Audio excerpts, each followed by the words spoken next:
नमस्कार फ्रेंड्स, स्वागत है आपका एक बार फिर से मेरे YouTube चैनल पे जिसका नाम है investment with CA Amanpreet Singh. तो दोस्तों, जो आज का हमारा वीडियो है बहुत ही धमाकेदार होने वाला है। आज हम वैल्यू इन्वेस्टिंग के ऊपर मैं आपके लिए ये वीडियो लेके आया हूँ। इसमें हम सीखेंगे कैसे हम वैल्यू इन्वेस्टमेंट कर सकते हैं, कैसे हम बहुत ही सस्ते जो स्टॉक हैं उनको बाय करके कैसे हम अच्छा प्रॉफिट कमा सकते हैं। वैल्यू इन्वेस्टिंग की मैं आपको बहुत ही अच्छी टेक्निक बताऊंगा। ये वो टेक्निक है जिसको बेंजामिन ग्राहिम यूज करते हैं, जिसको वॉरेन बफे साहब यूज करते हैं और जिसको झुनझुनवाला साहब ने भी यूज किया है। हालांकि ये जो टेक्निक है ये कोई नहीं बताता है, लेकिन मैं आपके साथ शेयर करूंगा। वीडियो थोड़ी लंबी हो सकती है, लेकिन उम्मीद है कि आप मेरी वीडियो को पूरा देखोगे अगर आप शेयर मार्केट में वैल्यू इन्वेस्टिंग करना चाहते हो।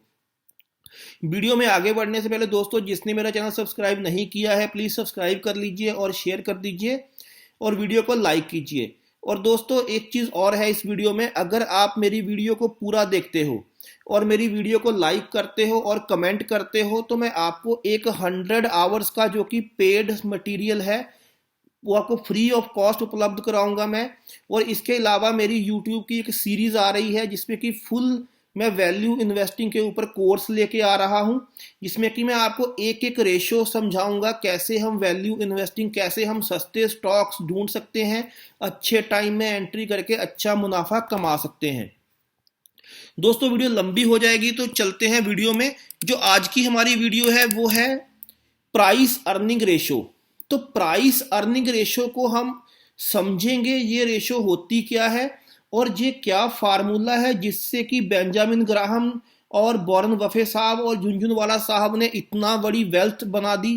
कैसे वो सस्ते स्टॉक्स को ढूंढते थे, कैसे वो देखते थे कि ये स्टॉक जो है ये अपनी वैल्यू से सस्ते रेट में मिल रहा है, ये सब हम समझेंगे। लेकिन पहले हमें थ्योरी समझनी पड़ेगी, उसके बाद में हम प्रैक्टिकल एग्जाम्पल के साथ समझेंगे और फिर एंड में मैं आपको एक ऐसा स्टॉक भी दूंगा जो कि आपको आने वाले एक हफ्ते या एक महीने में 50% तक का रिटर्न भी दे सकता है इसी थ्योरी के चलते।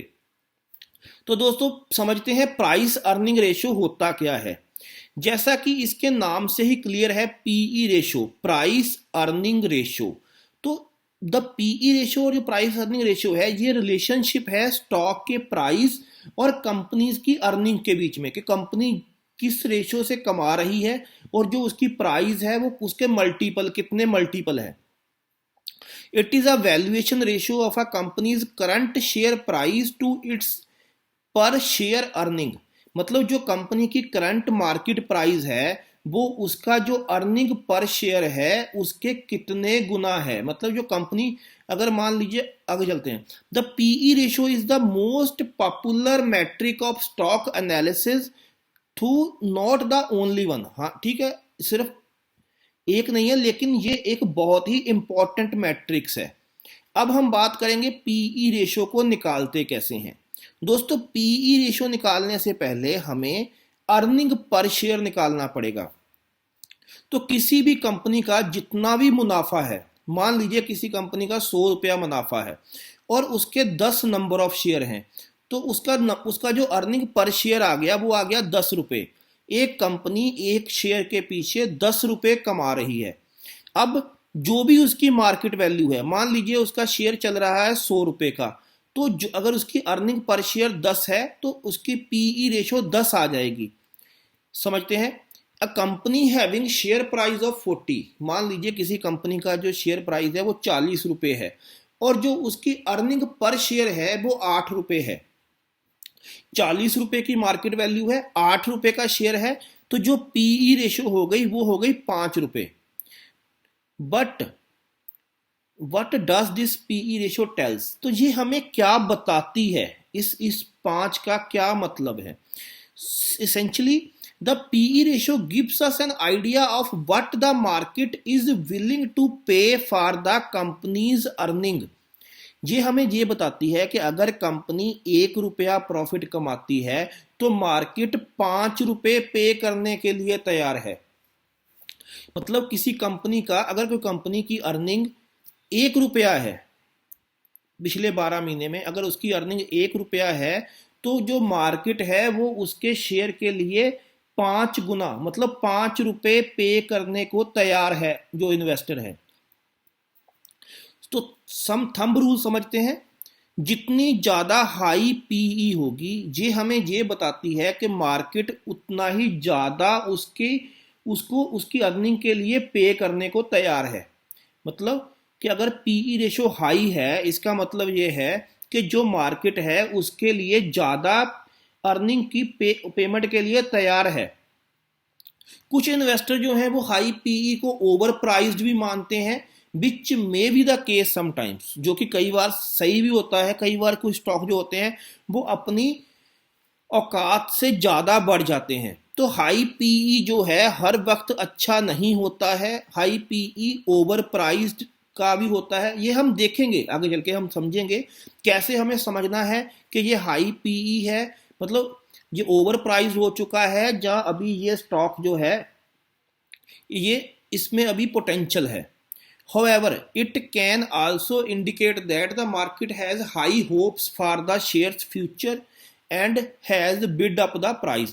दोस्तों इनिशियली जब आईपीओ आता है ना, कोई भी आईपीओ जब शुरू में आता है तो सबके पीई हाई होते हैं, क्योंकि शुरू में क्या होता है कि हाई रेट पे आईपीओ आते हैं और उसकी फ्यूचर की अर्निंग को भी वो डिस्काउंट करके चलते हैं कि उसके अगले आने वाले 5 साल की अर्निंग को वो पहले ही डिस्काउंट कर लेते हैं।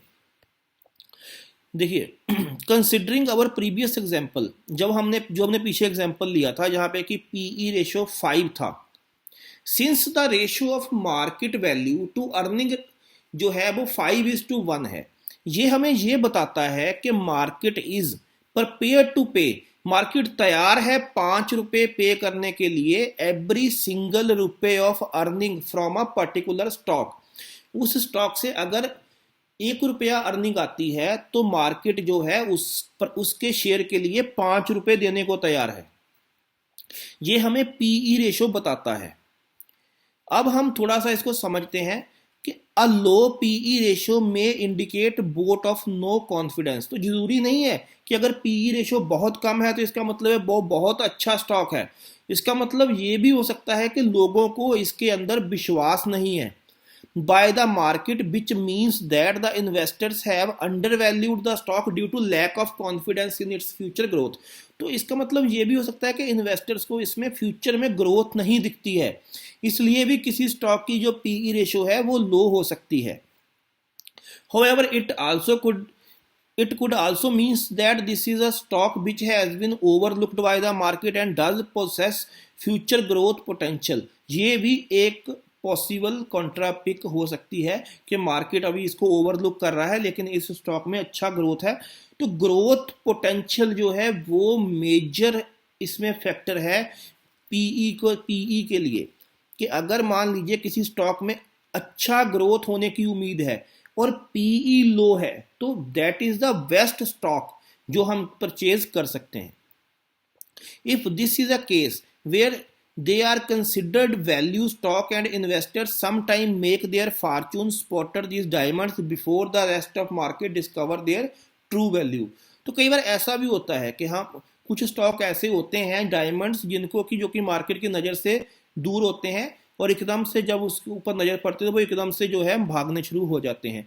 तो हम कैसे ढूंढेंगे कि जो स्टॉक है और जो उसकी पीई है वो जो है वो इसलिए कम है कि उसमें कॉन्फिडेंस नहीं है? ऐसा नहीं है, हम ढूंढेंगे, आगे चल के देखते हैं हम। So what is the right PE? There is no correct answer to this question because part of the answer depend on you willingness to pay for earning. ये इस चीज पे डिपेंड करता है कि आप उसकी अर्निंग के लिए कितना पेमेंट करने को तैयार हैं। The more you are willing to pay means you believe that the company has good term prospects over and above its current position। For some investors, a PE of 5 would be a great deal, while for some others, a PE of 5 for a particular stock is high। तो PE ratio also depict the perceived value of a particular stock। Trailing PE क्या होता है, forward PE क्या होता है? Trailing PE होता है पिछले 12 महीने, मतलब कि अभी के पिछले 12 महीने की जो पीई है उसको ट्रेलिंग पीई कहते हैं। फॉरवर्ड पीई होता है कि अगले 12 महीने की ग्रोथ को एंटीसिपेट करके जो पीई निकलता है उसको फॉरवर्ड पीई कहते हैं। तो अगर किसी स्टॉक की अर्निंग जो है वो एक्सपेक्ट कर रहे हैं कि ज़्यादा ग्रो होगी फ्यूचर में, तो इसका मतलब उसकी जो पीई होगी वो कम होगी करंट पीई से। ये आप समझोगे उसी एग्जांपल से कि मान लीजिए हमने वहाँ पे एग्जांपल ली थी कि 40 रुपए का स्टॉक है और 8 रुपए उसकी अर्निंग पर शेयर है, तो उसकी पीई 5 आई थी। पर अगर मान लीजिए कि अब फ्यूचर में उसकी अर्निंग बढ़ के 10 रुपए हो जाएगी, तो उसकी पीई कितनी हो जाएगी 4, तो वो स्टॉक सस्ता हो जाएगा। तो मार्केट उसको पहले से ही एंटीसिपेट करके चलता है। This PE is lower than PE given in earlier example. तो ये मैं आपको बता चुका हूं। अब बात करते हैं कौन कौन से फैक्टर हैं जो पीई को इफेक्ट करते हैं। पहली है ग्रोथ। जितनी अच्छी ग्रोथ होगी जितने उतना ही ज़्यादा लोग उसके लिए पेमेंट करने को तैयार होंगे उस कंपनी की अर्निंग के लिए। दूसरा है रिस्क। अब उस कंपनी में जितना ज़्यादा रिस्क होगा उतनी ही उसकी जो है लोग उसके अंदर पेमेंट करने को कम तैयार होंगे, तो उसकी जो पीई है कम रहेगी। पास्ट ट्रैक रिकॉर्ड, ये बहुत ही इंपॉर्टेंट फैक्टर है। कई बार क्या होता है ना कि किसी कंपनी में एकदम से कोई मेजर किसी इनकम से प्रॉफिट आ जाता है और उसकी अर्निंग पर शेयर एकदम से बढ़ जाती है और जो पीई है वो एकदम से कम हो जाती है, तो हमें लगता है कि ये स्टॉक बहुत सस्ता हो गया है, इसको खरीद लेना चाहिए। लेकिन अगले साल में क्या होता है कि उसकी पीई फिर से कम हो जाती है क्योंकि प्रॉफिट तो उसका टेम्पररी था। तो पास्ट ट्रैक रिकॉर्ड में ये देखना बहुत जरूरी है कि क्या कंपनी की earning per share continuously increase हो रही है या पर्टिकुलर किसी एक साल में ही जंप किया है। ये बहुत ही इंपॉर्टेंट फैक्टर है, इसको ध्यान में रखना है। गवर्नमेंट का विजन उस सेक्टर के लिए, अगर मान लो गवर्नमेंट उस इंडस्ट्री या सेक्टर में बहुत ज़्यादा कुछ कर रही है या कोई रिस्ट्रिक्शंस लगाने की तैयारी कर रही है, तो उसकी पीई उस तरीके से एडजस्ट होगी।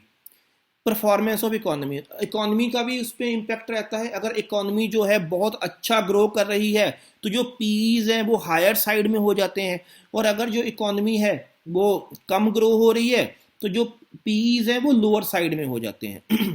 तो उम्मीद है आपको ये तो समझ आ गया होगा। ये तो थी थ्योरी। अब हम चलेंगे प्रैक्टिकल के ऊपर। सबसे पहले हम निफ्टी की पीई से समझेंगे। दोस्तों जो निफ्टी 50 है ना उसके अंदर 50 कंपनीज का इंडेक्स है। तो वो जो निफ्टी की 50 कंपनीज हैं उनकी भी पीई मॉनिटर करी जाती है कि जो पीई है उनकी 50 कंपनीज की पीई जो है वो कितनी चल रही है। तो आप देख सकते हो जो अभी निफ्टी की पीई है, ये आप देख सकते हो निफ्टी की पीई जो एवरेज रहती है ना वो 13 से लेके 40 के बीच में रहती है, 13 से 40। और अभी जो है अभी निफ्टी की पीई 21 के आसपास चल रही है इस महीने की जो पीई है। तो मेरे ख्याल से अभी जो निफ्टी है वो अभी काफ़ी रीजनेबल वैल्यू पे है। कुछ लोगों को लग रहा होगा कि निफ्टी तो अपना लाइफ टाइम हाई बना रहा है। तो दोस्तों लाइफ टाइम हाई बनाने से कोई फर्क नहीं पड़ता है अगर आपकी कंपनीज की अर्निंग डबल हो गई है। अब आपको मैं एक एग्जांपल से समझाता हूँ। जब निफ्टी ने पिछली बार अपना हाई बनाया था, आप देख सकते हो ये कैंडल है 18/10/2021। तो 10वें महीने में निफ्टी ने अपना हाई बनाया था 18/10/2021। मेरे पास यहाँ पे डाटा, चलो मैं देखता हूँ, अगर नहीं है तो मैं बता देता हूँ।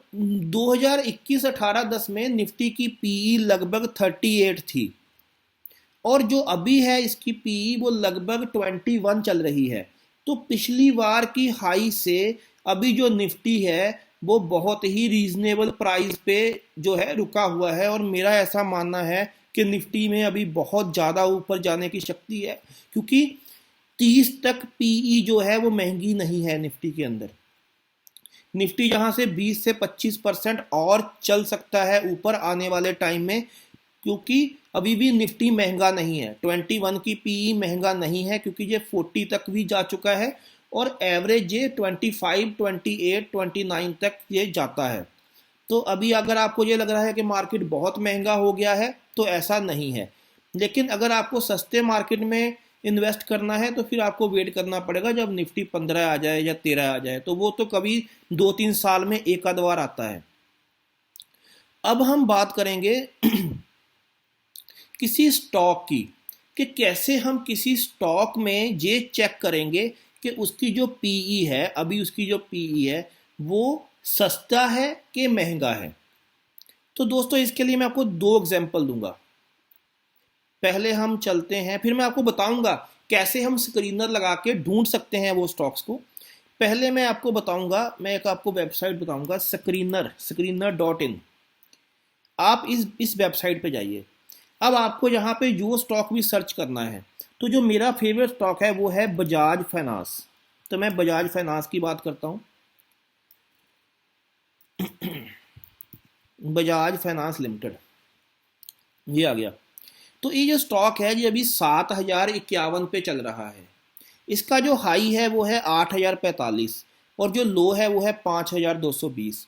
तो बहुत से लोगों को लग रहा है कि ये तो बिल्कुल अपने हाई के आसपास चल रहा है, ये स्टॉक बहुत महंगा है। तो दोस्तों इसमें ना मैं आपको एक इम्पॉर्टेंट चीज़ बताऊंगा। अब मैं यहाँ पे आपको 5 साल का इसका चार्ट दिखाता हूँ। तो आप देख सकते हो ये बिल्कुल, ये जो पीरियड है ये कोरोना का पीरियड है, इसको आप इग्नोर कर सकते हो। ये आप देख सकते हो यहाँ पे ये स्टॉक चल रहा है। अब मैं जाऊँगा इसके पीई रेशो के ऊपर। तो ये आप देख सकते हो जो ये स्टॉक है इसकी जो नॉर्मल पीई रहती है ये लगभग, आप इसका देख सकते हो मीडियन जो पीई है वो 51 है। 51 इसकी एवरेज पीई है पिछले 5 साल की। और अगर हम 10 साल की पीई ले लें तो 49 है इसकी एवरेज। मैं 10 साल की नहीं लूँगा, मैं 5 साल की एवरेज लूँगा। तो अभी जो ये स्टॉक चल रहा है, ये स्टॉक चल रहा है 43 की पीई पे। तो अभी भी ये स्टॉक महंगा नहीं है, आपको एग्जाम्पल से बता रहा हूँ मैं। तो इम्पॉर्टेंट चीज़ इसमें देखने वाली एक और है कि इसका अर्निंग पर शेयर जो है वो हर, ये जो बार्स बने हुए हैं ये अर्निंग पर शेयर है। तो अर्निंग पर शेयर इसका हर साल, हर क्वार्टर में बढ़ रहा है। और जो पीई है वो अभी ये अपनी एवरेज पीई से सस्ता है। तो अगर किसी को वैल्यू इन्वेस्टमेंट करनी है तो ये स्टॉक खराब नहीं है। अब मैं दूसरी कंपनी की एग्जांपल दूंगा। अब टाटा एलेक्सी की एग्जांपल देता हूं मैं आपको। टाटा एलेक्सी जो है ये स्टॉक पिछले 5 साल में बहुत चला है, सबको पता है। तो ये स्टॉक आप देख सकते हो, ये स्टॉक ऐसे भागा है। अब इसकी पी पे चलते हैं। तो दोस्तों ये जो स्टॉक है ना, आप देख सकते हो ये स्टॉक 18-20 की पी पे रहता था। पर यहाँ पे जो लोग हैं उन्होंने एक्सपेक्ट किया कि यहाँ पे अच्छी ग्रोथ हो सकती है, तो इसकी हाई वैल्यूएशन दी। इसकी जो पी है वो 110 तक भी गई है। पर इसकी जो एवरेज पी है पिछले 5 साल की प्राइस अर्निंग वो 31 है। और ये स्टॉक अभी भी अपने उससे डबल चल रहा है एवरेज से। तो मेरा ये मानना है कि ये स्टॉक महंगा है।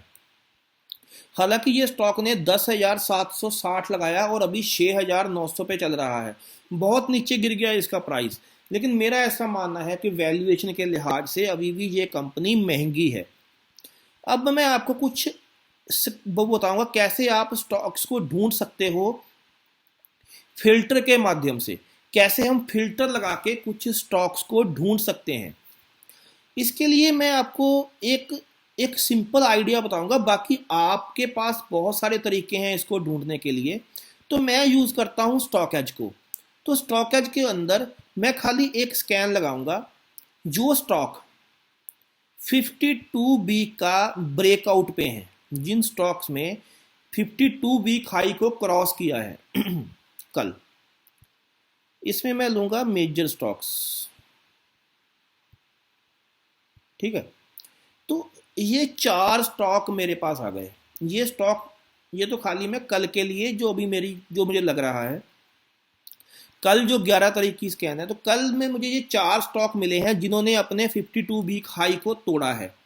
तो कोचिन शिपयार्ड, इसका जो पिछला 52 वीक हाई था वो 617 था और अभी 638 पे चल रहा है। तो वैल्यूएशन के लिहाज से हम देखेंगे कि क्या ये स्टॉक महंगा हो गया है, क्योंकि ये स्टॉक ब्रेकआउट पे है। इसने अपने 52 वीक हाई को तोड़ दिया है। अब देखना ये है कि क्या ये स्टॉक महंगा हो गया है या अभी भी हम इसमें एंट्री कर सकते हैं। अब चलते हैं हम वापस स्क्रीनर पे और मैं लगाऊंगा कोचिन शिपयार्ड।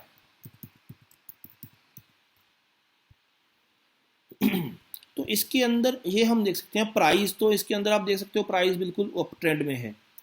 तो वैल्यूएशन के लिहाज से अगर हम देखें तो इसकी एवरेज पीई 9.3 है, लेकिन अब ये ट्रेड कर रहा है अपनी 14 पे पीई पे। तो हो सकता है कि जो लोग हैं वो इसके अंदर एक्सपेक्ट कर रहे हो कि इसकी अर्निंग आने वाले टाइम में बहुत ग्रो होगी, लेकिन मेरा ऐसा मानना है कि मुझे ये स्टॉक महंगा लगता है क्योंकि 9 की पीई एवरेज है और ये चल रहा है 14 की पीई पे। तो इस स्टॉक को मैं इग्नोर करूंगा। अब अगले स्टॉक पे चलते हैं, एक्सो नोबल।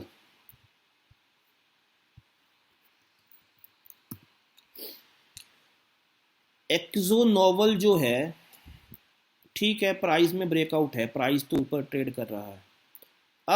अब मैं इसके 5 साल की पीई देख रहा हूँ, 37 है इसकी एवरेज और ये चल रहा है 35। तो ठीक है, ये भी स्टॉक इतना सस्ता नहीं है।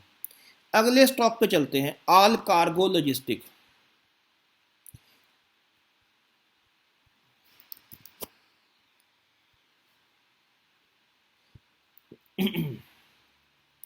ठीक है, प्राइस में ब्रेकआउट है, 1 साल में ब्रेकआउट है, 5 साल में भी ब्रेकआउट है फ्रेंड्स, और 10 साल में भी ब्रेकआउट है। तो ये स्टॉक बहुत ही ज़बरदस्त है। अब हम चलते हैं इसकी पीई के ऊपर। 5 साल की पीई देखूंगा मैं, 16 की मीडियन पीई है और दोस्तों ये स्टॉक चल रहा है 10 की पीई पे।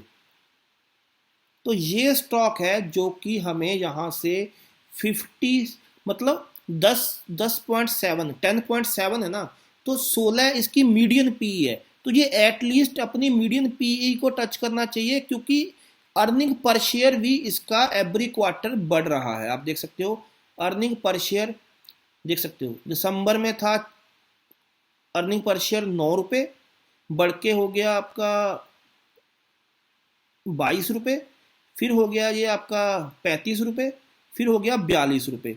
तो अर्निंग पर शेयर इसका हर क्वार्टर में बढ़ रहा है। पीई से अभी अपनी एवरेज पीई से ये जो स्टॉक है ये ट्रेड कर रहा है लगभग 50% डाउन, 50% इसमें और ग्रोथ है। और ये देखिए रिटर्न ऑन कैपिटल एम्प्लॉयड 26% और रिटर्न ऑन इक्विटी 32%। तो दोस्तों बहुत ही शानदार ये रिटर्न है इसके। अब हम इसको पीयर्स में भी देख लेते हैं एक बार कि पीयर्स में क्या ये महंगा है क्या सस्ता है। तो ये इसके पीयर्स हैं। तो जो इसका सबसे बड़ा पीयर है मार्केट कैप के हिसाब से वो कंटेनर कारपोरेशन है जो कि 41 की पीई पे ट्रेड कर रहा है और ये अभी सिर्फ 10.69 की पीई पे ट्रेड कर रहा है। रिटर्न ऑन इक्विटी देख लेते हैं, तो ये सबसे ज़्यादा रिटर्न देता है, 26% का रिटर्न ऑन इक्विटी है और कंटेनर कारपोरेशन 13% दे रहा है। तो दोस्तों इसके अंदर रिटर्न ऑन इक्विटी इतनी ज़बरदस्त है और ये अभी अपनी एवरेज पीई से भी 50% नीचे ट्रेड कर रहा है और इसमें सारे ही लाइफ टाइम का ब्रेकआउट है स्टॉक के अंदर। तो इस स्टॉक को किसी भी गिरावट में खरीदना चाहिए। अगर आपको ये स्टॉक मिलता है, जहाँ भी मिल जाए या नीचे भी मिल जाए, तो इस स्टॉक में आपको जरूर इन्वेस्ट करना चाहिए। ये आपके लिए अच्छा स्टॉक रहेगा, ये मैंने आपको एग्जाम्पल से भी बताया है। तो ऐसे आप जो है, अब उम्मीद है आपको समझ आ गया होगा कि ऐसे आप वैल्यू इन्वेस्टिंग के लिए अच्छे अच्छे स्टॉक्स ढूंढ सकते हैं। दोस्तों ये तो एक तरीका था। आज हमने जो सीखा है, आज हमने सिर्फ सीखा है पीई और अर्निंग पर शेयर। ऐसे ही डेली वीकली मैं आपके लिए एक वीडियो लेके आऊँगा जिसके अंदर हम फंडामेंटली डिस्कस करेंगे रेशियोज को और उनके माध्यम से हम सीखेंगे कैसे हम वैल्यू इन्वेस्टिंग के लिए स्टॉक्स ढूंढ सकते हैं। तो दोस्तों उम्मीद है आपको वीडियो पसंद आई होगी। अगर पसंद आई है लाइक कीजिए, शेयर कीजिए, कमेंट कीजिए। और अगर आप मेरी वीडियो को लाइक करते हो, कमेंट करते हो और मुझे इसमें कमेंट में लिख के बताते हो तो मैं आपको जो है फ्री स्टडी मटेरियल का लिंक दूंगा जिससे कि आप बहुत ही अच्छे इन्वेस्टर बन सकते हो।